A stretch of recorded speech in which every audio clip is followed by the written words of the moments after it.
And thanks for joining us on the program. We hit the roads running because it was built to facilitate movement of goods and people to and fro the port city of Tema. But today, as we speak, the Accra-Tema motorway, instead of making it easier, is now becoming a death trap. According to those who have been working and living in nearby areas to this very stretch, one person has indicated that they've seen at least 4 people die in one day on that same stretch. And this afternoon, we're expanding the conversation to find possible solutions to this problem on that stretch. The bigger challenge here too is that data on the crash situations that we have across the country is becoming scarce.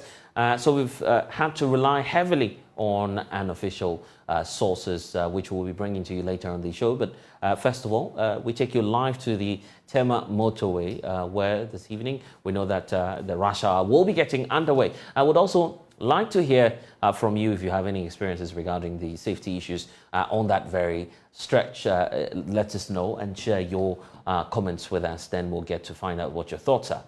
But the pressure is indeed intensifying on that stretch and on the Roads and Highways Ministry to swiftly deal with the decommissioned toll booths that we have in that area, becoming a deadly obstacle on our country's highways. This urgency stems from the tragic incident at the Accra toll booth just this Sunday, where a driver and his mate, we understand, are in critical condition, one losing his life instantly as their vehicle that they were traveling with crashed into one of the toll booths there, also injuring some of the passengers.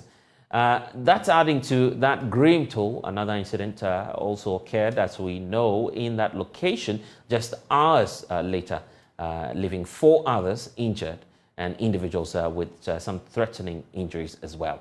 So my colleague Carlos Caloni has been to the area. He's been carrying out more investigations into the happenings there and now found this report. This is the state of the toll booth on the Accra-Tema stretch of the motorway after a fuel tanker plunged into it at around 5 o'clock a.m. Sunday. The driver's mate died on the spot and the driver critically injured. The next day, Monday, 3 persons on board this truck also suffered life-threatening injuries when their truck crashed into this pillar. Some eyewitnesses recount the incident. Yesterday, like 5 o'clock a.m. we dey car inside where we hear them where we come out. Where we come out now, we see some. This one is a trailer tanker. The tanker we get the accident. We go commot the driver. They made the die. They made the die. So. Around 10 to 11, and we get inside too, and we hear another bang. When we come out now, we see this car to get some accident. The people was training inside, so we come away. We come out 2. We put on car. We them send him to hospital. About the driver in leg. Where we call fire service, where we can't help us, where we come out down. They send them to hospital. So right now, some of this toll booth is not working. Always accident. Me right now, I'm travel. What do you call him? Ali, Niger, Abidjan. Anywhere, I'll go there. But this accident, I've not seen before. But Ghana here alone. Always. This toll booth, Tema toll booth. What they call Accra, Weja, what they call in some room, the same thing. I meet accident. These crashes are not limited to just the Accra toll plaza. Eyewitnesses claim between January and August this year, over 20 people have died in a similar way at the Tema toll booth. Yes, January to August, what I've seen, I've actually witnessed over, I may say 20 deaths. What I've seen, yes, and it normally occurs at night because normally there is no toll light on the toll booth at night, and then also especially those who are new on the road, and when we are driving along the Flower Accra Road, the marginal lines in between the road that we should follow some of them come and face to the walls of the toll. So without you being new, you go on the road, you wouldn't even know you are heading towards a wall. Since there is no light or there's no any indication that, okay, this you are approaching danger zone, or maybe there's no any reflector, nothing to show that there is an empty toll ahead. By the time you realize, you have already driven into the toll booth. This has angered many motorists and residents who are demanding the total removal of the commissioned toll booth from the country's highways. Yesterday I was here and my auntie called me, said I should come and see something. Accident happened at motorway. I was running, come and see. It's very, very, very bad. Sad. Some people are dying just like that. So we beg the Kufado, we beg Mr. Makwata, we beg them, they should come and remove the room so that the driver will take time and go. They are on speed, so if the toll booth are not there, they will come and go and pass through. But because of the room, they are losing control. So innocent person are dying. Stomach or tear. Everything is the stomach was flowing like this. You can't see. That you can't see. Very sad. How this toll booth they kill human being for years? You know, if they don't feed the repair, they will come clear them for us. Because especially the Ashaman toll booth, every day we know come out dead body maybe 4 or 5. But today as you are here, we don't fit talk, but you are here. There are no say you go out. So we beg government of Ghana, they should come and repair the toll booth or they go clear them for us. Visibility at these toll booths at night is low, and there are no warning signs. Until these toll booths are either put to good use or removed, drivers will have to exercise a lot of caution when approaching any of these booths anywhere in the country. Carlos Caloni's report, Joy News. Well, it's the reason for which, of course, many concerns are being raised about safety, first of all, for residents in the area and motorists. Very bad situation there. There are also issues that we need to look at, taking the concern to the National Road Safety Authority. But first, though, let's get you to the area, that stretch that we're actually talking about, to get a live feel of the situation at the area, particularly as we know that, of course, the rush hour will set in a few minutes from now. But first, though, let's speak to the Acting Director General of the National Road Safety Authority. Engineer David Osafo-Adonting is joining us for a conversation this afternoon. Not a good story or trajectory that we're seeing now that government has decided to reverse its decision or policy on taking road tolls, but it's becoming much more of a challenge or a danger, posing threats to lots of people plying the Accra Tema motorway. What reports, official ones, are you receiving at your desk right now, Engineer?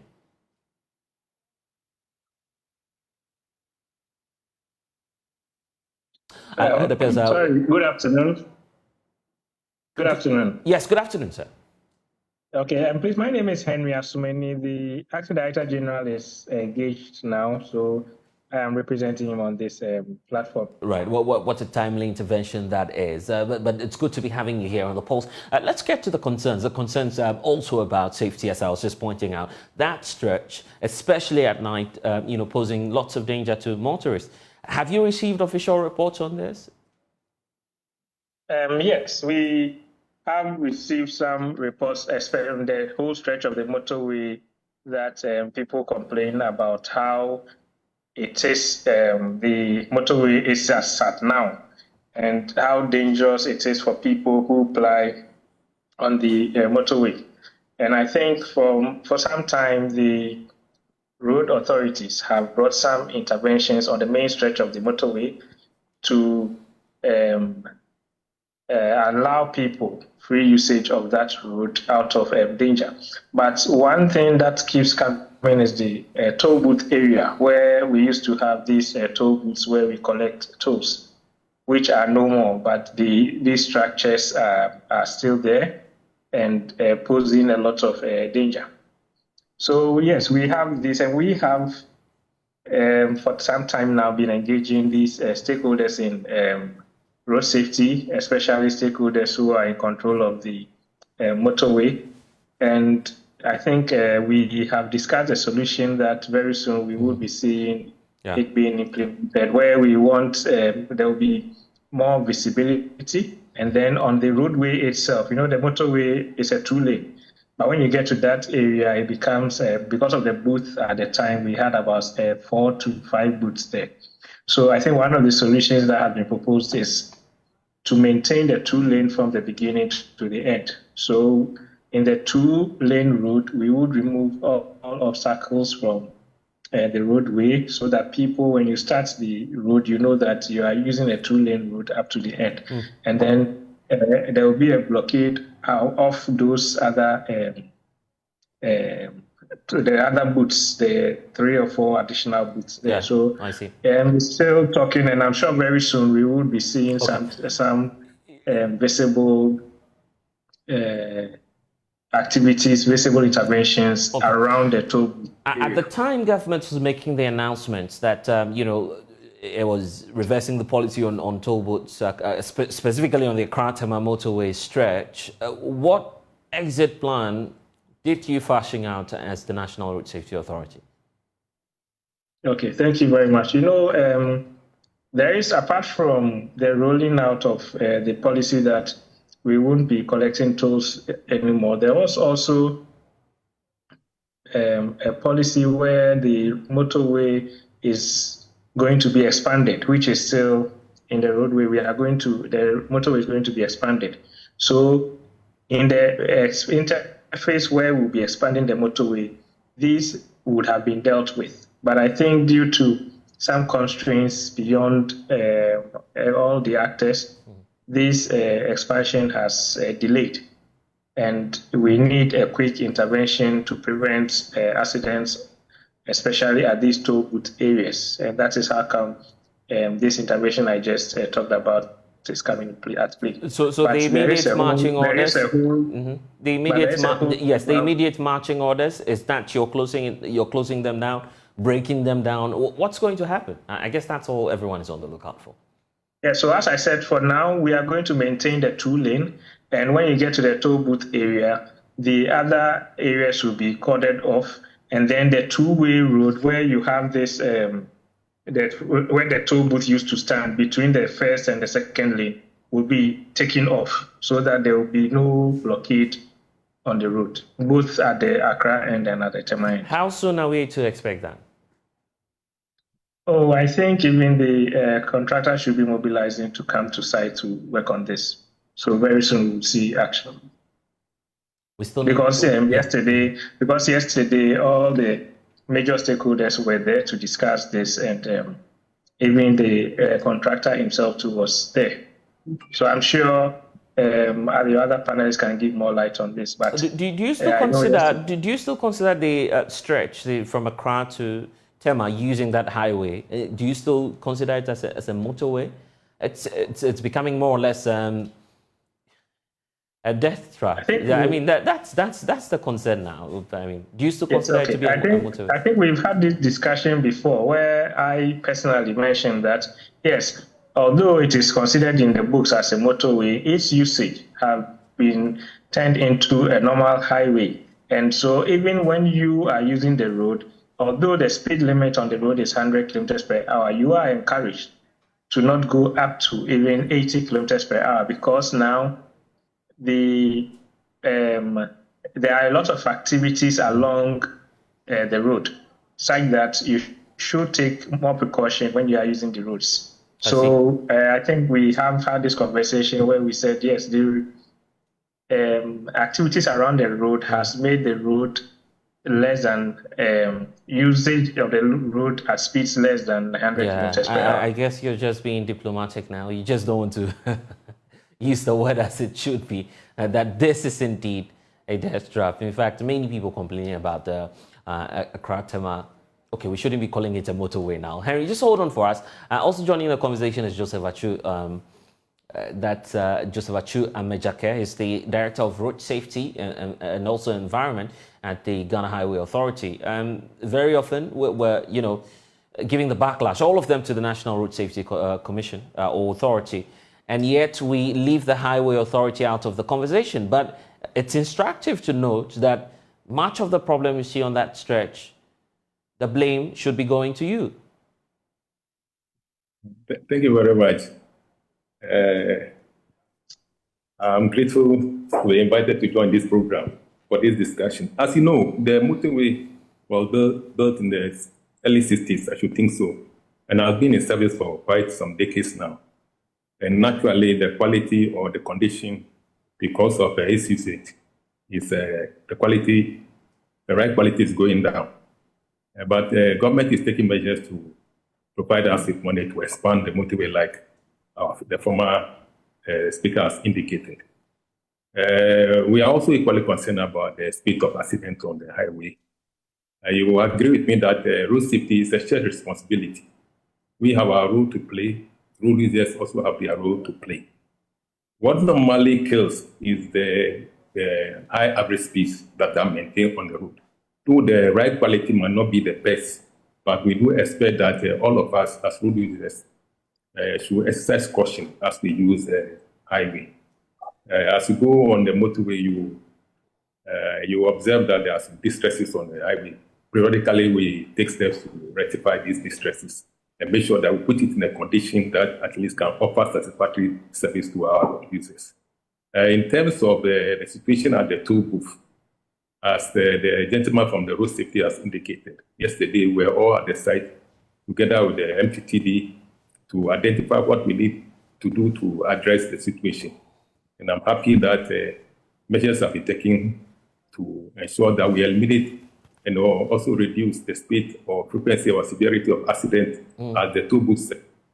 Like the earlier speaker indicated, we are going to limit movement to the 2 lanes, specifically on the concrete section, and then we'll block accesses to the other toll booths and make sure that you can have a free movement through that section, so that at least we eliminate all the risks, safety risks along that section. We think these measures, if taken, at least will reduce the frequency and the severity of accidents. And what's strange in all of this is that I'm not getting a clear timeline on when all of this will happen.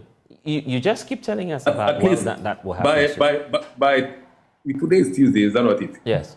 But latest by Thursday, the contractor should move into site. We are using our own personnel. So I think mobilizing the resources will not take quite a time for it, for resources to be mobilized. Even with about 4 openings, you still have a very huge traffic situation there anytime you have the peak hour setting in. And now you're closing 2 of that. You can just imagine we are having what that challenge happen. when we were collecting the tools.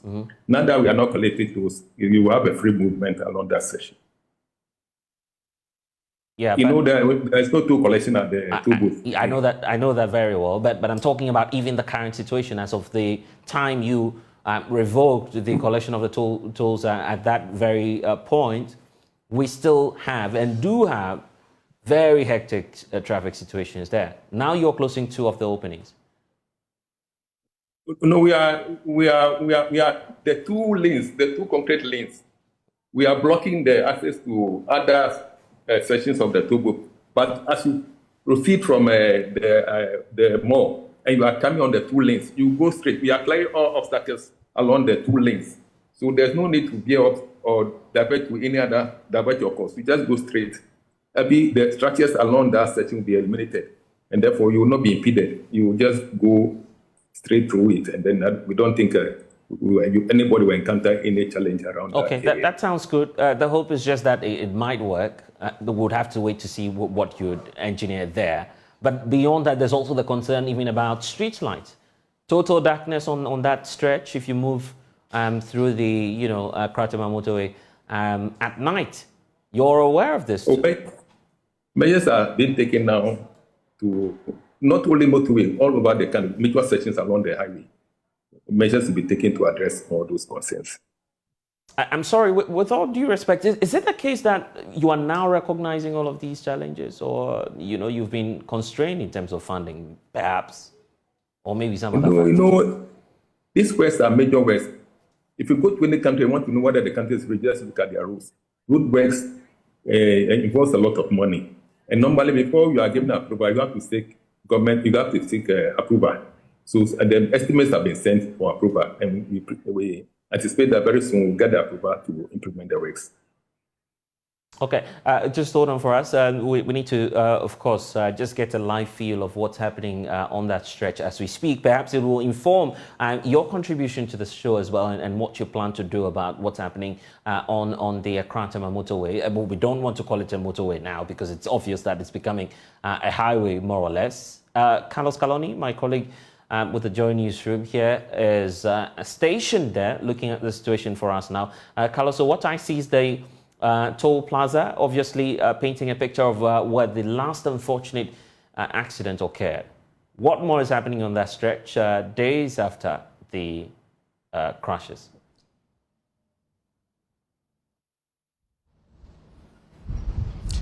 All right, Blessed. So we are currently at the Tema Toll Plaza, where a number of accidents have been reported. And so, as you can see in your picture there, you see this heavy concrete slabs on the road. And so when the vehicles are actually coming from Aflao side towards Accra, they are actually forced to run into this concrete you see because of a number of reasons. One of the reasons is that there are no warning signs when you approach the toll plaza.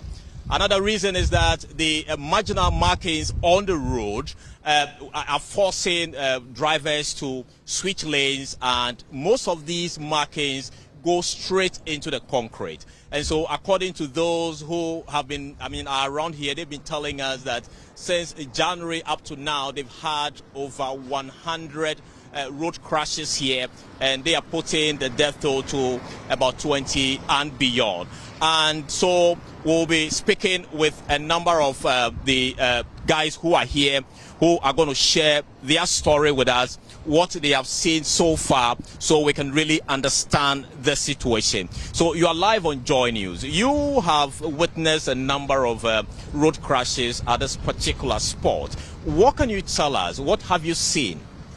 Yeah, normally it happens at night, mainly, because I been always driving on the road as well, because there were instances that I nearly, bumped into some of the concrete, because it's like when you are driving towards from Tema to Accra, you wouldn't know there is an empty toll ahead. So even if you are around the area, you may be confusing a little bit. And most of the times, those who have been involved in accident here are mainly people who are new on the road. Because when you're driving from far, you wouldn't even know there is no any warning signs on the road that there is an empty or closed toll booth ahead. By the time you realize you have already driven into the toll. So I can say since the closure of the toll in 2022, there has actually been, what I have actually seen more than 100 accidents. But what I have recounted, the number of deaths that I recounted may be, for me, I can say I have recounted 20 deaths. And then there were instances when one Joy FM, driver, Kasapa FM driver bumped into the concrete, and then I rushed him to the hospital, and then he died, at the spot. Yes, he died at the hospital. So it's not one. There was one instance when a vehicle hit into the toll, and then the concrete, and then the vehicle catch fire, and the occupants, I think they were some sort of Chinese or something, or some Asians, and they died instantly. And there were also one BNI officials who also bumped into it, and then one of them died, and the other had all his legs broken, and the other was in a very bad critical condition. So like I said, I don't know where to put it, but I don't want to be political, but what I'm saying is okay, we'll look at the political angle, but then paint a picture for us in the night.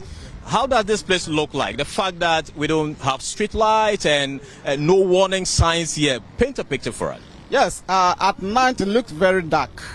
And then recently, 3 days ago, there were some, electricians, who tried to mount or to bring back the electricity on the toll.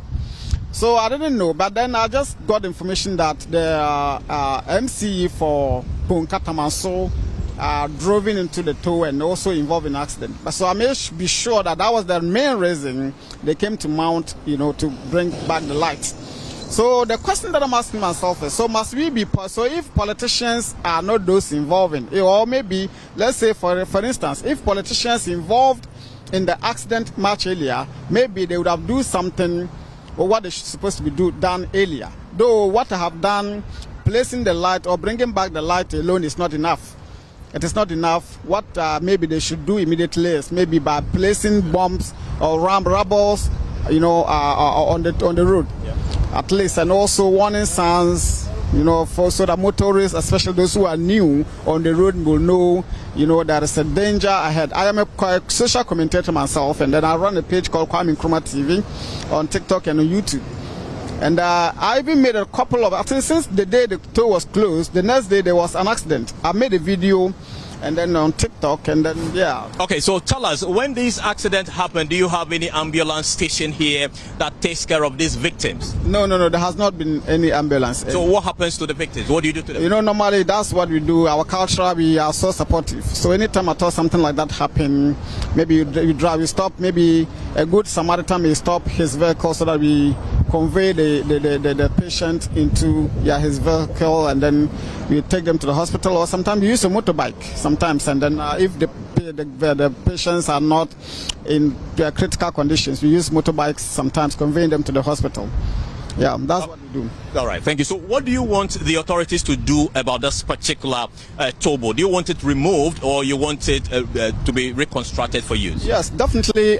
For them, I think when the government even went to the IMF for the IMF bailout, per the IMF's directives, you know, bringing back the toll booth was one of the mandatory advice that the IMF gave to the government, that they should bring them back.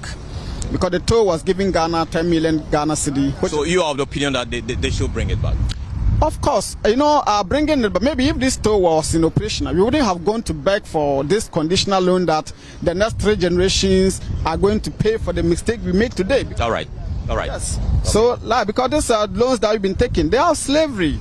Like I said, they are slave loans that you shouldn't have gone to beg them, because they don't have anything that we should be begging them. You understand? Okay. All right. Thank you so much. So that is somebody who lives close to the Tema toll booth here, and he's been recounting what he has been seeing, and according to him, over 20 lives were lost at this particular spot. Now, I want you to have a better perspective. We'll zoom into the concrete on the road so you can appreciate exactly what happens here.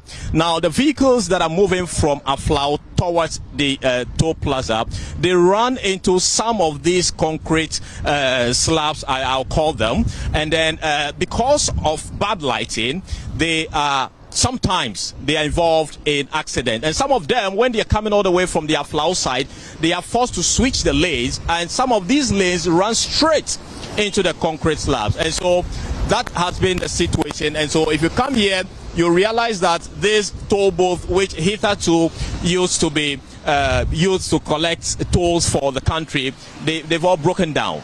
You can see where I'm standing now. You don't have one, and according to the those we've been speaking to, it is as a result of the vehicles running into them. All of this, except the first 2 that you can see, they are all gone. And so it tells you the gravity of the situation here. Lives have been lost, and they are calling on the authorities for something to be done urgently, and so to protect lives and property. So, Blessed, that is the picture here at the Tema Toll Plaza where we are reaching you from. All right, then, Carlos Kaloni, my colleague there at the toll booth, just the opening towards the Accra-Tema motorway, beginning to raise concerns about safety. Engineer Abdullahi Mahama is a civil engineer joining the conversation as well. We've been speaking to the Ghana Highway Authority and the National Road Safety Authority. But engineer, listening to the conversation, it does appear that there's just more beyond issues about the concrete slabs, no power at night to at least provide lighting for that stretch. And we also have a situation where, of course, there's traffic congestion. So a myriad of challenges. I'm just wondering if we can deal with that concretely as of now. Well, I would say a good afternoon to your cherished viewers. I remember, I think last 2 years, we made mention of drivers applying some basic ethics of driving. We are all aware of the fact that the Tema motorway had lost a lot of its features. So it's only proper that, excuse me to use the word, we have to apply some common sense when we are on that particular stretch of the road. Sorry to the first-time users. And the first-time user of any road, when you go through your driving, you are taught to be aware if you are actually on a first-time user to a particular stretch of the road. You will have to minimize your speed. So this is something that Joy TV has sustained over the years. And once we are all aware that the motorway is in fact going to go under a massive reconstruction, maybe in the next few months, if not a year or less, we just have to manage what we have there. Every toll booth has what we call the speed calming measures at both approaches. I'm sure this one, per the videos I just cited, have just gone down. And the lack of lighting of the place in the night has contributed significantly to what is happening. But if as we hear any accident during the day, it's quite amazing. In fact, I'm just being practical because I used the road about 3 months ago, and knowing the situation on the motor, at least you are watching the road as you are driving on it, so you see what is ahead of you. And when I reasonably was speeding within 60 to 70 or 50, almost 95% of the vehicles which were on the road with me were speeding with the speed of light. Every vehicle overtook me on the highway. And we are saying that the motorway has actually outlived its desired lifespan. We see the cracks, we see all the features which have gone away. So if the drivers don't become a bit responsible to lift their legs off their paddle a bit, this wouldn't stop. Government, as we are told, is looking for money to actually reconstruct the motorway, because you can see that there's a connect from the Trasaco area to connect to the motorway, and there is Spintex one coming across the motorway. So it means that phases of the project are being done so that when the motorway is finally constructed, it will connect well with the existing road platforms from the other side. So in as much as we have suspended the toll, once we have had some of this devastation, we may just go in as maybe the Ghana Highway Authority to actually remove the debris and get the physical pavement structures up. Because actually, if you look at what is there now, about 85 to 90% of the physical structures are already gone, leaving the base concrete on the ground. So once there's nothing to actually get from the debris we have there, it's better we just go and get the ones down there removed so that we can save some lives as government plans to come in with the decision. The decision to shut off the two openings there just to make way for free passage and to ensure that these kind of crashes that we see along that stretch are minimized. Do you feel that that result will be achieved at the end of the day? I couldn't get the beginning. The decision by the Highway Authority, by the National Road Safety Authority to try and check, two openings at the toll plaza or the toll point. Is that going to address the problem of the crashes that we have? Yeah, for now, once that is done, at least we're going to have more space of the carriageway being used by the vehicle. So those debris and those few obstacles which are the base of the structures ought to be removed, like the Ghana Highway Authority have rightly said. And I think the place will be relatively safe for motorists and pedestrians alike. But we have to sustain one campaign. Like we have said this over the course of the years. We are all aware of the challenges on the motorway. Drivers ought to be responsible. I'm telling you that I use the road occasionally, and I don't see any vehicle, both commercial and private, doing under 60 kilometers on the road. You have the road ahead of you, and you have seen the devastation or how the road has deteriorated. It's only basic road ethics. Lift your leg off your pedal, drive within a reasonable time, traverse that distance, and get home safe. Yeah, but to be fair also to these motorists, it's not as though they're against the traffic laws. This is supposed to be a motorway, by the way. Yes. Talk less of being a highway. And I'm saying, I get you. I'm saying that over at least let's say for the past 10 years or so, this campaign, we have sustained this campaign, the media have sustained. And I'm saying that you see ahead of you that the road is not in a good shape. Okay.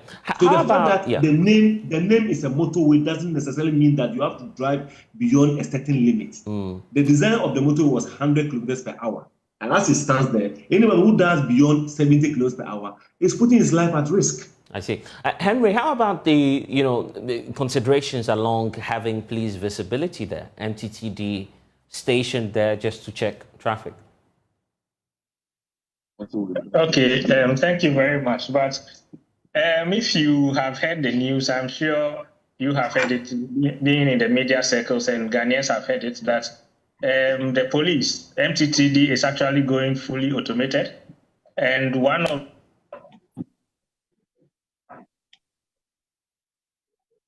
Hello, Henry.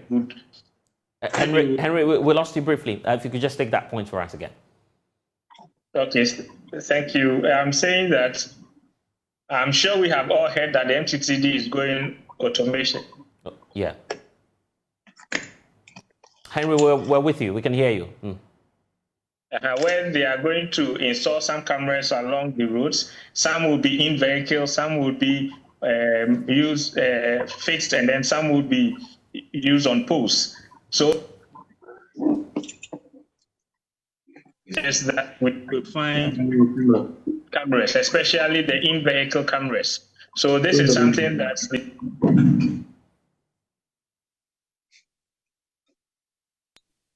okay. Looks like we're having a challenge. Sorry, Henry, we keep losing you intermittently. Can you come again on the point you're making? Yes, I'm saying that you're asking about police presence on the Temakra motorway. Yes. And I'm saying that this is one of the first roads that will be used in this MTTD automation exercise that is coming up. We would have in-vehicle cameras on the Tema motorway to check speed. Okay.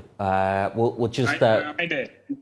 What we'll have to do then is to rework the connection to Henry. That's Henry Asomani. He's the Senior Planning and Programs Manager for the National Road Safety Authority. We seem to be having some challenges with his connection there, but there's an individual also joining the conversation. It's called Anthony. And Anthony nearly had a death experience on that stretch. Anthony, share your experience with us just before I hear from the Highway Authority as we wrap up on this conversation. Okay, sorry, am I back? Sorry. Henry, we'll come back to you briefly. I just want to hear from Anthony, and then we'll get back to you and also Mr. America on this issue. Yeah. Okay, so good afternoon to all your listeners. I'm Anthony, talking from Legon. And I think 2 weeks ago, I was coming from Michelle Camp with my brother, and then we ran into one of the concretes in front of the toll booths, and it resulted in the loss of my brother's life. But God being so good, I survived without a scratch, and I'm so thankful to God for that. But then the tragic incident happened, and then I lost my brother. And I think one thing that resulted in the accident was we didn't see the concrete ahead of us because the place was dark. It was when we got closer to it, and then the headlights shone on the concrete before we realized there was something in front of us. But then it was too late. Even though my brother tried to swerve it, but we hit it, and then the car somersaulted. So that is what happened. Okay, but that was your experience at the time. Yeah. Are you hopeful that something will be done? And if anything should be done, what exactly are you on the lookout for?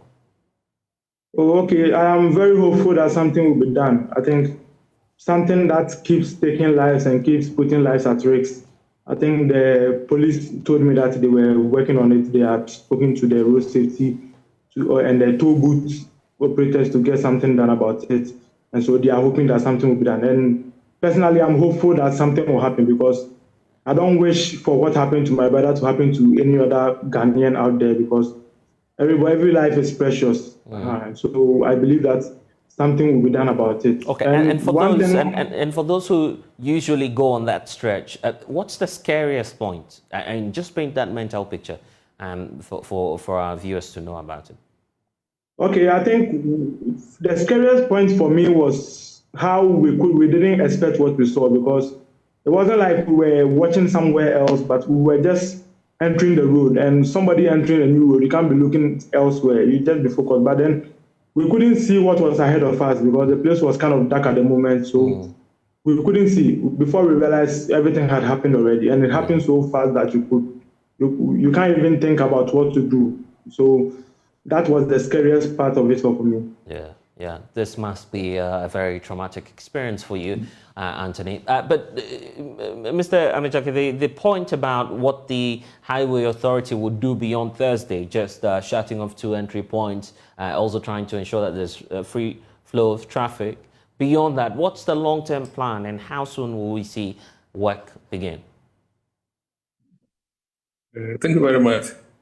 Like I indicated, in the interim, we measures to ensure that the two-booth session is put in a state that everybody can use in a safe and efficient manner. Then subsequently, we are looking at expanding the capacity of the motorway. And then the government is looking for funding for us. So I should think by close of this year, at least maybe in a procurement efforts to be initiated. And thereafter, maybe by next year, some activity should commence on the motorway. But you know, we are currently working on beyond the motorway, we are working towards Atenia. We are dualizing the road section over there. We are working towards the Tukankobe area. We are also working on the Ofankot, expand capacity to make sure that everybody can use our road sections in an efficient and a safe manner. And all over the country, measures have been taken to ensure that we provide Ghanaians with a safe, efficient, and smooth road service. Though it costs a lot of money, if you go to any country, like I indicated, if you look at their rules, it means that if they have very good roads, it means that they have money. And then we are not very rich like other states like Saudi Arabia or whatever, but the money that government provides for us, we make sure that we take steps to ensure that we provide Ghanaians, especially in strategic road sections. As you might have now known, if you take a Kumasi-Accra-Kumasi road, there are sections that we are bypassing to make sure that accidents that will happen on some of the sections along the Accra-Kumasi road are also eliminated or addressed. So currently, we are taking measures to bypass about 4 communities. And that's also a massive injection of money. So we are doing our best to ensure that we provide Ghanaians with safe, efficient, and highway sessions. So you're indicating to us that at least we're ruling out this year? Nothing will be done this year, concretely speaking? For the motorway? Expansion, possibly? That's why I indicated that the expansion, it takes steps. You have to do the design, then go on to procure the works, and then we start the implementation. So the procurement measures might start this year, and the next year we might see some action on the road to expand the capacity. So, but currently we will take steps to make sure that the two sessions are put in a shape that we can all use in a safe and efficient manner. Actual construction maybe next year, as you're indicating to us. So in the meantime, if that's the case, Henry, what other plans do we put up in terms of long-term safety? Thank you very much. I think I'll first talk about the motorway, what the point I was trying to make about the police presence. I was saying that, yes, the police is automating their enforcement. And one of the areas where this automated enforcement would start is actually the Tema-Accra motorway, where they would station an in-vehicle speed and red light enforcement camera who would be checking the speeds and other behaviors of drivers on the roads. So that if you are speeding excessively, you can be apprehended and advised or prosecuted. And this is one measure that the police is coming on board with. Another measure is if you are driving on the motorway, you can see the Red Cross Emergency Center on the right side when you're from Accra on the motorway. If you look at it, you see that the National Road Safety, together with 8 stakeholders in the health sector, has come up with an ambulance bay where an ambulance will be stationed there for eventualities. In case a crash happens on the motorway, the people could be conveyed to the nearest hospitals in due time. In the long run, as the Ghana Highway Authority has said, yes, there will be an expansion of the motorway to accommodate more vehicles. That is increasing the number of lanes on the motorway and also making the road safer. So in the long run, that is what would be done. But in the short term, as Engineer Chu has described, in the short term, we are going to ensure that people remain safe on the motorway by giving better visibility and also removing blockades on the main stretch of the motorway and cordon off the access to the other side, the other 2 lanes outside the main sections of the motorway. Beyond the motorway, the National Road Safety Authority and its stakeholders are ensuring that roads in Ghana are safe. And I think Engineer Chu has earmarked some of the areas that the roads are being expanded or taken off towns to ensure that people remain safe on the roads. The National Road Safety Authority continues in its advocacy and campaign for road safety measures on our roads, especially the Stay Alive Road Safety Campaign. The Ghana Police Service, as I mentioned already, is automating its services to be able to take out, especially interferences, where when people are apprehended for offenses, people intervene on their behalf. In the system that they are bringing on board, you cannot interfere because as soon as you are captured, the system picks the offense and the offense is registered. And nobody can, the procedure for apprehension cannot be truncated at any point without reasonable, without a reason. Because if it is truncated, it will be identified as an offense that has not been redeemed yet. And it will still be pending. All right. So interference will be limited. All right. And the perceived corruption among the police would also come down because now you won't face the police face to face to be able to negotiate your anytime soon. Okay, so here's what we'll be doing. Yeah, okay, I get the point then. We'll be wrapping up the conversation shortly, but let's get some brief feedback from our viewers as well who have their concerns about this stretch of road, and then I'll take your point, Joseph from the Highways Authority, and then Engineer Adonting. We have a caller already. Good afternoon. Welcome to the Pulse. Your name and where you're calling us from? Prosper. Okay. Hi, Prosper. Hi. So I live in Tema, and I use the motorway very frequent. And my wife also uses the motorway frequent. A couple of months back, there was an accident just right in front of me, and I noticed that the driver didn't know the route. So this car somersaulted. There was an elderly woman. I was ahead, but I saw what happened. The car somersaulted, so I had to just reverse back. We got there, her whole hand was off. Even trying to get to the ambulance, it didn't work. We had to carry her into this car they call Aboso Kaimachi to transport her to the office. You see, all the beautiful things we are talking about, I hear all the beautiful English that is being spoken on TV now. It is not practical. Look, let's get there, fix those potholes. How much does it cost to get a reflector to put beneath those pavement blocks? We have reflectors that you can put there, which illuminate when there is darkness, and all those things can prevent some of the things we are talking about. The last time I told my wife, if the motorway is not fixed, she works in a hospital in East Legon. I told her she's a government worker. I told her, if the motorway is not fixed, I'm not going to allow her to go to work again because I see the kind of danger she goes through driving every day from Accra to Tema and back. And she's not the only one. Why can't we get reflectors and put on these pavement things that illuminate in the night? How much does it cost? I can fully fund it. If the road safety or whichever authority is responsible can't get it, please, I'll give out my number. I'll buy it and give it to them free. They are killing innocent people for nothing. Okay. How much does it cost to get those reflectors? How much does it cost to make sure those portals are filled up? I mean, let's be practical with ourselves. Okay. Thank you for joining us. 0302-211-691. Just give us a call. Let's hear you out and see what your concerns are. As we wait for the next caller, Joseph, the point about the street lights, how soon are you dealing with that? And what would be your concluding comments on that?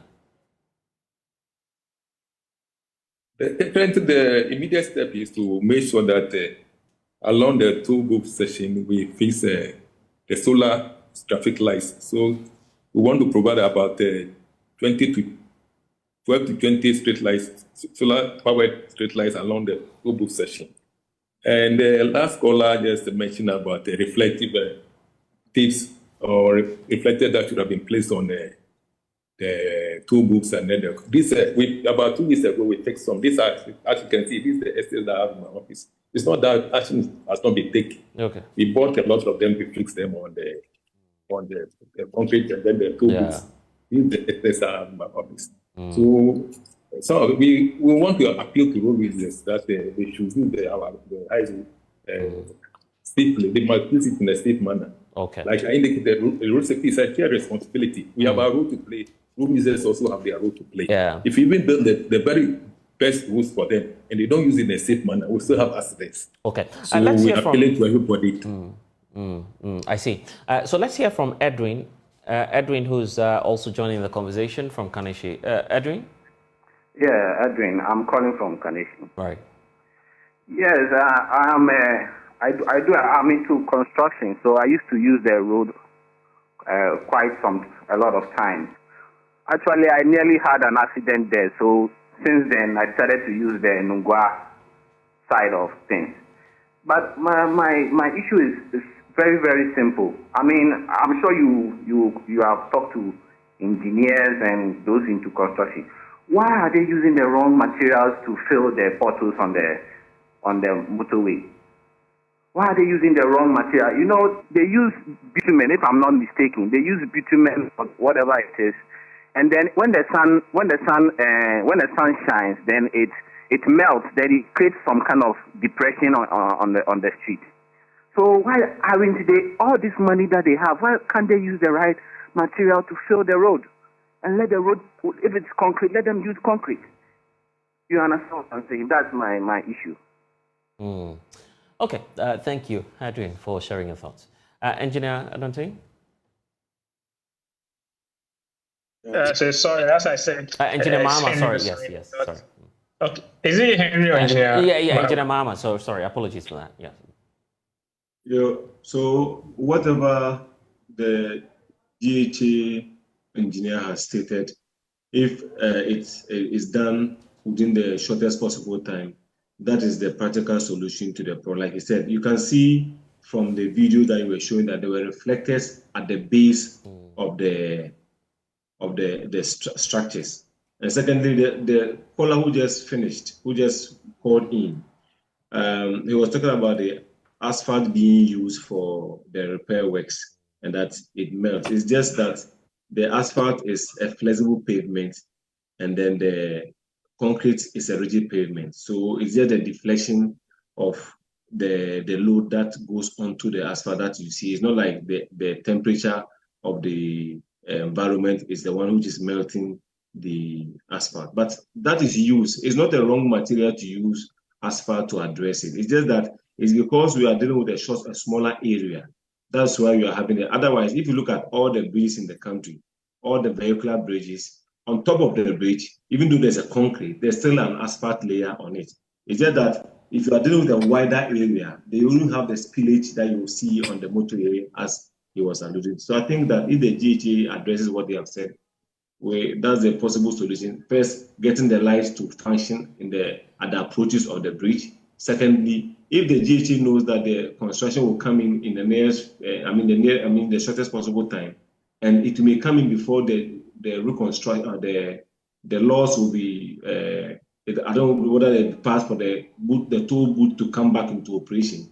Then they might as well just remove the structures there because of the expansion, the possible expansion that will come to improve the quality of the road that we have. Okay.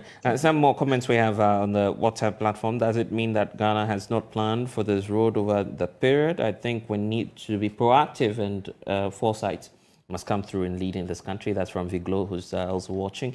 This one is asking the question, did the highway director of safety foresee some of these accidents? What actions were taking? And it's also one of the comments coming through from a viewer listening to us and viewing us somewhere around Tema.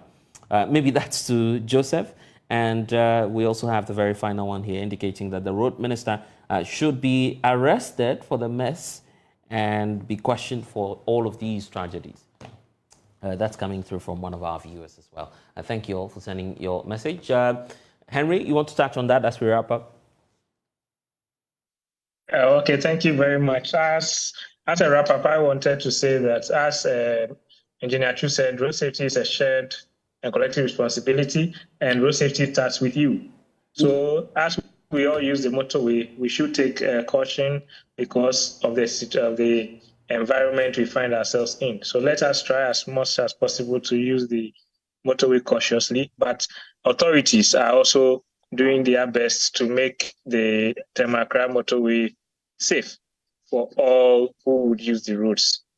So as I said, we would soon be having police presence, and then very soon too, the ambulance will be fully working on the motorway. The bay is completed, and an ambulance will soon be allocated to the motorway. Thank you. Okay, thank you. And Evans is wrapping up saying that the motorway needs to be fixed. That's the message you're sending across on WhatsApp as well. But thank you all for joining the conversation. We're also looking at matters relating to what's happening this week at the Africa Climate Change Summit. It's taking off already in East Africa, Kenya to be precise. There's a story of a 21-year-old Ghanaian student. We'll tell you about when we get back from this break. You're on The Pulse. Please stay. To have you back with us here on The Pulse. The first Africa Climate Summit is already underway in Nairobi, Kenya. The summit, amongst other things, will be seeking to drive the green growth and climate finance solutions for Africa and the world. It will also serve as a conduit for the continent to mobilize some sort of action in the lead up to the UN Climate Change Conference, which is happening in Dubai this year. The summit is also taking place at a time where 7 million people in Africa have begun to display, they are already being displaced by natural disasters, even though the continent can only account for less than 4% of CO2 emissions from fossil fuel. Ghana's youth-driven NGO, the Youth Bridge Foundation, is leading a 20-member group from 5 African countries to attend the summit. Joyce Jami is the program's manager, joining us via Zoom now for more on what's happening in Nairobi, Kenya. Thank you for spending some time with us. The highlights of the engagement, we know, with the Kenyan president himself, opening the summit yesterday. Key on the agenda, issues of what's happening to Africa in terms of the displacement and the effects of the emissions around the world. What's been your takeaway and the lesson so far from the perspective of the Youth Bridge Foundation? Thank you very much, and then a very good evening to you, listeners and all those watching us. So, since yesterday, there's been engagement on how, as Africans, we can couch our knowledge in terms of changing some of the narratives that we have concerning climate change, how Africans experience climate change, and also there's been conversations around financing the infrastructure and systems that as Africans we need to mitigate and also adapt to climate change. So for us at Youth Bridge, it's imperative that young people are part of these spaces in discussing what is of concern to us. So as you already know,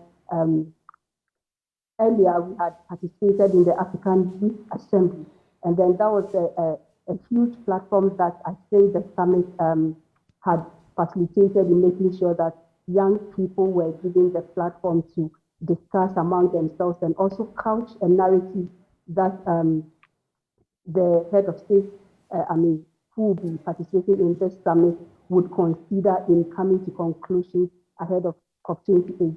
So for us, it's been very engaging. And then as you know,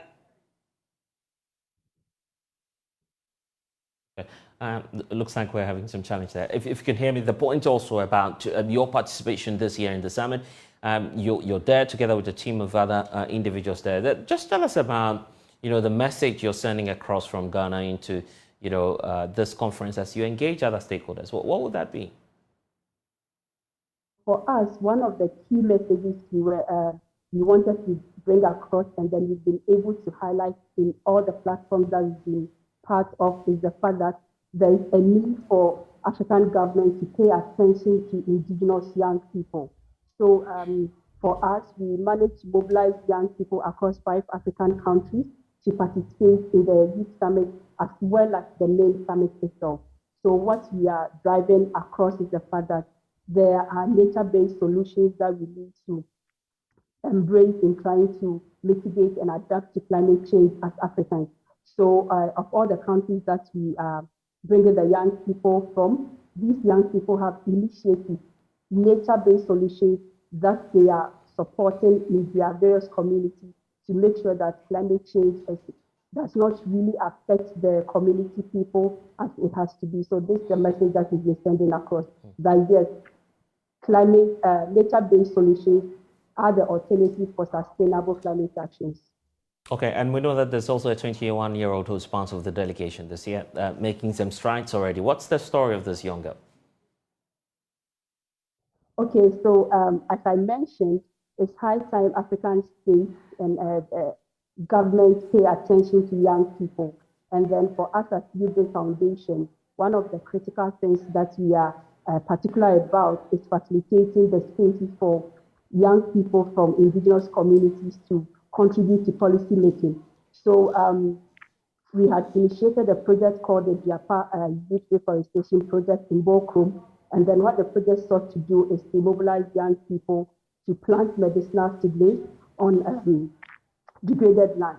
So when the opportunity came for us to participate in the African Climate Week, we thought it wise to bring someone from the community, the person who's been spearheading the project in Bokrom, to experience the processes that are critical in shaping policies that will affect their lives, that will affect the people that climate change affects. So we got one listing, the AFO from Bokrom, where the Diapa project is being piloted.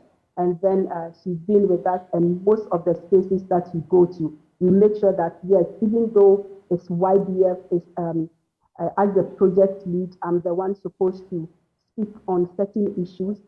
She is on the field, and she has been spearheading the project back in Bokrom. So it's important she's also part of the initiatives that we are doing, even on a regional level. So yes, Lucinda is here with me. If you are interested in talking to her, I can put her on. Okay, we'll get to that shortly. The conversations about policy and issues that are relating to, some of the urgent government commitments that are needed to address, for instance, issues surrounding plastics and other pollutants have also come up. What position are you taking on this, and what recommendations are you making to African governments on specifically starting off with the issue of plastics, because it's becoming big at this conference? Okay, so when it comes to the issue of plastic, it's unfortunate that most of the services that we provide in Africa, in terms of food and other things, we use the plastic, and then we don't even have as I stated earlier on, one of the things Africa is fighting in terms of the climate canker is the infrastructure to make sure that we are able to mitigate and adapt. So some of the things we share and also recommend to the spaces that we've been is the need to create awareness on the cancer that these plastics are causing in terms of climate change. So there is a need for awareness creation on how we can recycle these plastics, and also how, if possible, we limit the usage of these plastics so that we don't have the huge bunch of them that we are facing now in most of the I say thank you so much for joining us. But if there's a message from you and Lucinda to the world and to African governments, maybe you should share the platform now and send that message across. What will be that message? Okay, so for me, I think the message that we've been sending across and then we want to repeat is the fact that young indigenous youth matter, and then we experience climate change in a different way. So it's high time that governments offer us spaces, offer us inclusive responses for us to be able to recommend how they can solve our climate concerns. And Lucinda, for you? Lucinda.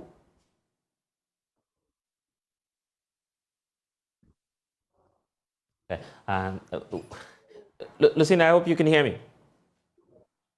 Okay.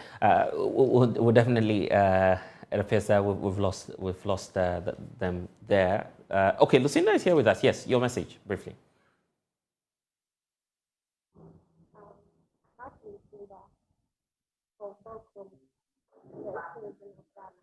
Okay, we're having challenges hearing Lucinda. Unfortunately, we have to, go down on that. But it's very inspiring to know that a 21-year-old is also making some strides there. Thank you for joining us in this whole conversation. The National Democratic Congress's General Secretary, Fifi Kwete, has introduced what he terms as a Rise for Ghana series. Well, this is a thought-provoking online episode, short broadcast aimed at addressing critical issues relating to leadership, governance, values, attitude, and also actions that shape national development. In the inaugural episode, Fifi Kwete made a call on Ghanaians, starting with the NDC citizens, to arise for Ghana and, embrace the weighty responsibility of nation building.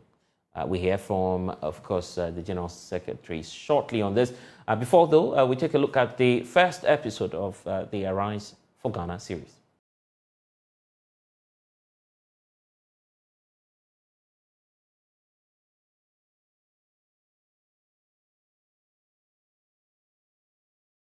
Welcome, ladies and gentlemen, to Arise for Ghana series. It's a series meant to speak to all patriots of the land. Arise for Ghana stands for the very first words of the NDC anthem.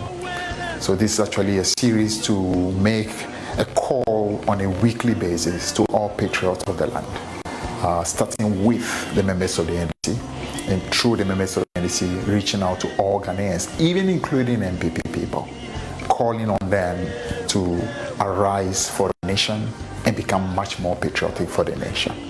The NDC anthems not only call for people to arise, they actually calls people to arise for Ghana, patriots of the land.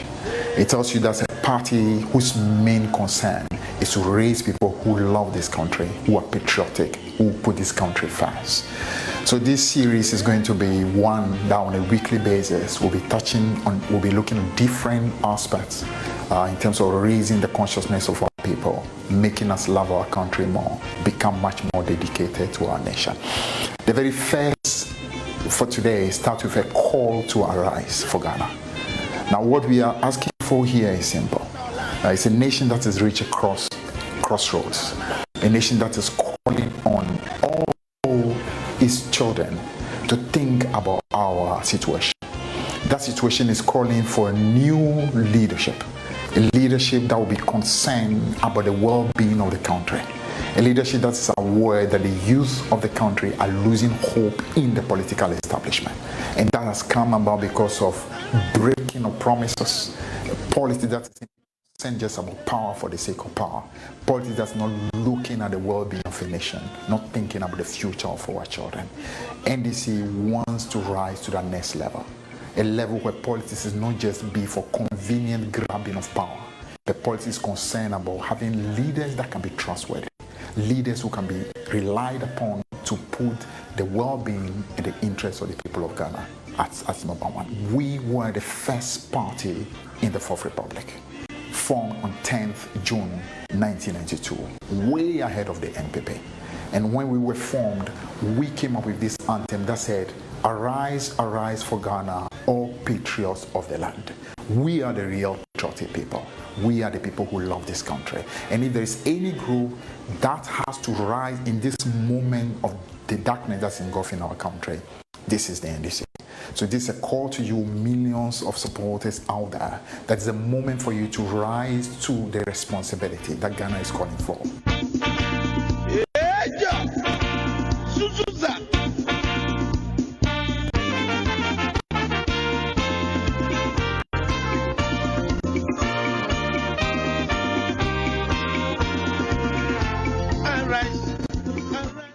Okay, so that's the General Secretary of the NDC, Fifi Fiabikwete, joining us via Zoom. Also now to have a conversation on this. Nostalgic feelings for those who've followed your political career, reminds them of setting the record straight.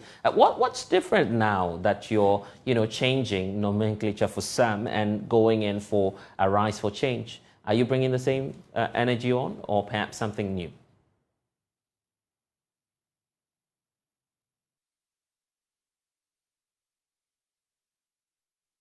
Hello, sir. I hope you can hear us, and if you can unmute so we can get the point. Yes. Okay. Yes, loud and clear. I hope it's okay now. Loud and clear, sir. Can you hear me now? Yes. All right. Thank you so much, and I want to use the opportunity to greet all your many viewers in Ghana and beyond the country. I want to thank you for the opportunity to interact with your wonderful channel this afternoon. To your question. I would say a Rise for Ghana, as I rightly indicated, is the very first line of the anthem of the NDC. So, if anything at all, that should be the very primordial call that the NDC should be making, because that really is essentially who we are. And the fact that we transcend just a political party. We are a group that believes that the number one thing should be the country. And where it is we have reached today as a country, there's no greater call that is necessary now than a call for us to rise in order to see how this country can be salvaged, in order to rise to the new challenges that confront us, in order to give new hope to especially the young generation of our country, and not just Ghana, but all over Africa, who are beginning to lose hope in the whole political journey, especially the whole democratic journey. And I'm sure you are aware of what is happening all over the sub-region, and even now going into Central Africa. So it's almost becoming difficult.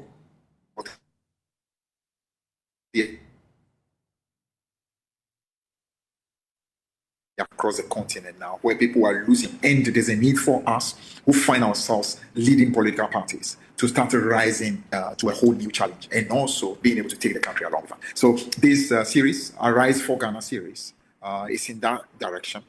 It's literally emphasizing the very core spirit of the NDC, and also reaching even beyond the NDC to all patriots of the land. Actually, even reaching across even to the NPP and calling on NPP that, listen, this is the moment for us to rise to the higher level for the sake of our country, to rise from the mediocrity and move into a competition that can become a much more excellent competition, to move to a place where the concern is not how to destroy each other, or how when you take power you destroy every institution or every institution of the country just so that you can consolidate yourself, or how you can pervert and corrupt institutions, or how you can destroy the businesses of your opponents, all in a desperate effort to think that that's the only way you can survive. But we should go to the next level, where the concern is about what solutions can be brought, what levels of creativity we can bring on board, what you call levels of genuine values, principles, where character becomes central to what we do. So I think it's a time to move into that next dimension, Right. and NDC want to be the party to lead that. How do you respond to critics who say that if there should be a cause or a call for patriotism, it should not be coming from, an opposition political party, the largest NDC, which is lacing its boots to come into power? Some say this may simply be reduced to a partisan exercise. How different will a rise for Ghana be in that context? It will be different in one respect. It's not just going to be the typical NDC is good, NPP is bad. That's not what it's going to be. It's going to make calls even upon NDC. It's going to call on us as a party to have a proper review of our own journey and to acknowledge certain things that we could have done better. And to tell our people that we are not perfect, we need to make effort to become perfect. Because Ghana is not just interested in just NDC is good, NDC is bad, NPP is bad kind of narrative. Ghana simply want the two parties to rise to levels of excellence that no matter who is in power, the country is better off for it. So we are going to be challenging our own selves. But of course, we are also going to be calling out on our opponents because we feel there are things that they clearly have to do much, much better, especially now that they are in charge of the destiny of our country. They are managing the resources of the country. They are the custodians who are directly in charge of the things that are happening to our country. So naturally, we will make those calls when we've got to make them. But at the same time, we will be calling upon ourselves as well to be able to do better. Because as I indicated in this very first episode, the youth of our country are beginning to lose hope. And they are beginning to lose hope because somehow they are thinking that all the political parties effectively are the same. Seeing, for example, the pervasive, should I call it, breaking of promises that has happened, especially under the tenure of Nana Akufo-Addo over the last 7+ years. Naturally, these youths are becoming increasingly disappointed, seeing the kind of difficulties that this economy and the country as a whole has been plunged into, this pervasive loss of hope. So this is not just going to be one that we say we are perfect, we haven't done anything wrong, or we never do anything wrong. No. We're going to shine the light upon ourselves as well and say, listen, we can do better, while at the same time calling on our opponent to be able to also rise up. Yeah, and I guess if this is boiling down to, the economic performance of the country, and the president is the first to admit that there are challenges, just at the last 2 weekends exercise by the NPP to choose a new leader, the president is confident that the nation will reflect and then choose a leader that will get us out of the challenge that we're facing. It appears the president is on your side on this. So is there any need to remind perhaps government of their responsibilities? In truth, what Arise for Ghana will be doing also is to call on the political establishment to show much more candor, much more truthfulness. Now, the president has still not been able to have the moral courage to accept that the bulk of the problem we have in our economy today came because of his economic mismanagement. That out of that himself and his vice, who today is looking like the front runner as far as the race in the NPP is concerned. The two of them single-handedly have been the major reason why we are in the difficulty we have. They've not had the courage to accept that. They still continue to deceive the country that the real problem has come from COVID in Russia and Ukraine. That again is a problem. Arise for Ghana is saying the politics of deception must be over. The courage to accept responsibility should be the new way to go. Nobody is expecting perfection from leaders. But leaders have to be able to show to the country that when it is we get it wrong, we must have the courage to say, no, well, I got this wrong, and I should be able to do better. But it's almost as if there's such moral cowardice. People do not have the courage to say, no, well, I've got this wrong. I can do better. They simply can't do that. Even athletes have the capacity to say, no, well, this game I didn't play well. I should have done better. I should have passed the ball better. I could have scored this one better. Or I should have caught this ball better. Even athletes have that. And people who are in charge of destiny of a nation lack the moral capacity to accept responsibility and think that you can continue deceiving a country, that the real problem has to do with COVID and Russia, Ukraine, thinking that the millions of Ghanaians do not have the capacity to know that you are lying, that again is some of the issues that Arise for Ghana will be raising. It said, gone are the days when you think you can fool the people by lying to them. We need to now have leadership that has the moral capacity to tell the truth. And once you start telling the truth, you are capable to bring the country with you. You are able to mobilize people with you because they appreciate that you are not lying to them. So that is one of the things that Arise for Ghana will be going into. We'll be delving a lot more into all what I consider to be character defects that should not be part of leadership. We are not asking for perfect people. We are not asking for angels. Both NDC and PP are made up of humans, and therefore there will be imperfections. But there are certain minimum requirements that both parties must not tolerate. And we'll be highlighting a lot of them. Well, it's just starting. We wait to see what the next address will be. But also within your political party, some say that you have quite a lot on your plate as the General Secretary.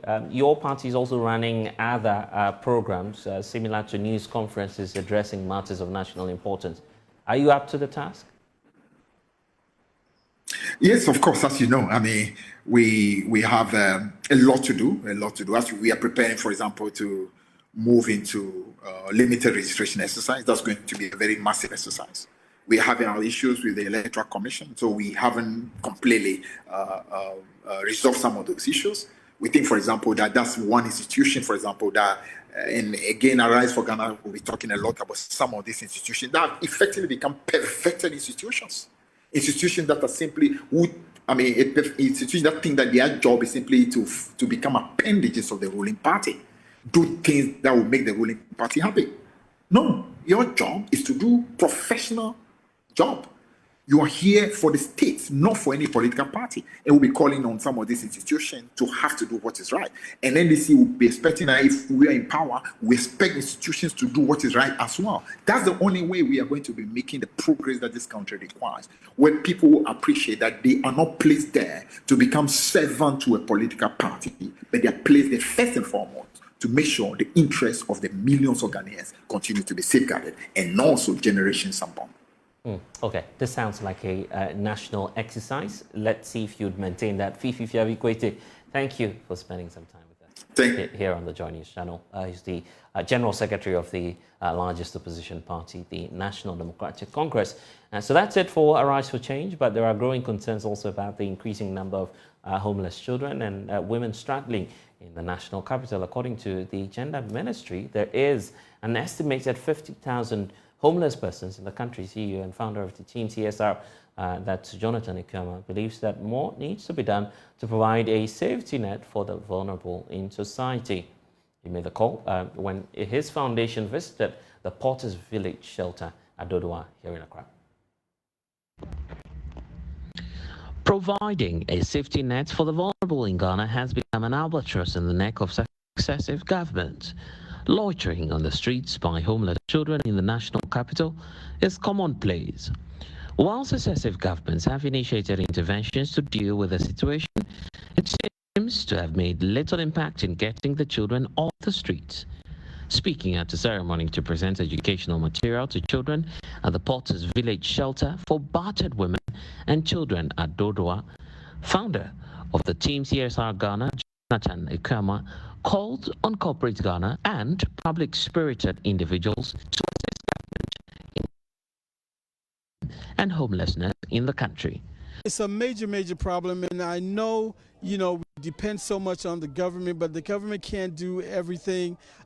We as individuals, as corporations especially, need to stand up and help facilities such as this be able to grow and have the capacity to help more. And so we're hoping that, again, corporations will stand up. We're hoping that through our diaspora system, more will come back and build even facilities like this. We need another shelter for battered women and children. The organization donated laptops, books, school bags, stationaries, and commissioned a mechanized borehole at a cost of 70,000 Ghana cedis. Mr. Ikema believes the gesture will go a long way to ease the burden on the shelter. School is about to start again. We're starting the new school semester in about another 2-3 weeks. So we wanted to make sure that these kids are prepared for the new school year. And so I think these laptops will go a long way to helping them be prepared. I think the book bags will go a long way to helping them carry their books and items to school. And so education is important, and our kids are important. And so that's why we came here today to do this presentation. Director of Porter's Village Shelter for Battered Women and Children, Nanama Edu Owusu, who received the item, expressed gratitude to the organization, while calling for more support, especially in the completion of an ongoing accommodation facility at the village in order to create a conducive environment for nurturing children to become responsible citizens. Today we are blessed to have Team CSR and Mr. Jonathan Ekwamwa together with the Sigma Gamma Rho visits the Porters Village to make a beautiful donation. We saw laptops, we saw books, stationery, and we are so excited because in my previous statement I was saying that here we school our children here from the preschool to grade 6, and then when they move to GHS they go to the community. But unfortunately, because we do not have access to laptops, for example, when we are doing our ICT lessons we write on boards. I don't know how we can use the theory on boards to teach these children effectively. So the donation of the laptop is such a great relief to us, and we are so grateful. We are thankful to them, Team CSR, for, I mean, consistently they've been here linking us to borehole, someone to do the borehole for us, bringing this donation. Sometimes they bring in people here to do lunch for the children, and we are thankful to them. But one of the major challenges now, for now, has to do with our ongoing projects. They are not, and we need support in terms of building materials. I said earlier too that there are people who don't believe the credibility of organizations. Our case is different. If you come here, if you visit us at the Porters Village, you will see that ours is different because everything we receive goes into the children, into our project, into paying of staff. Everything is shows directly. So if we get the support in terms of building materials, if you are not sure, don't bother, don't bring the money, buy the building materials and tell us, I want you to put it in, for example, the girls' dormitory. You will come. Well, that's all we have for you in this package of The Pulse. I'm Blessed. So go and log on to myjoyonline.com. We have lots of stories there for you. Bye-bye for now.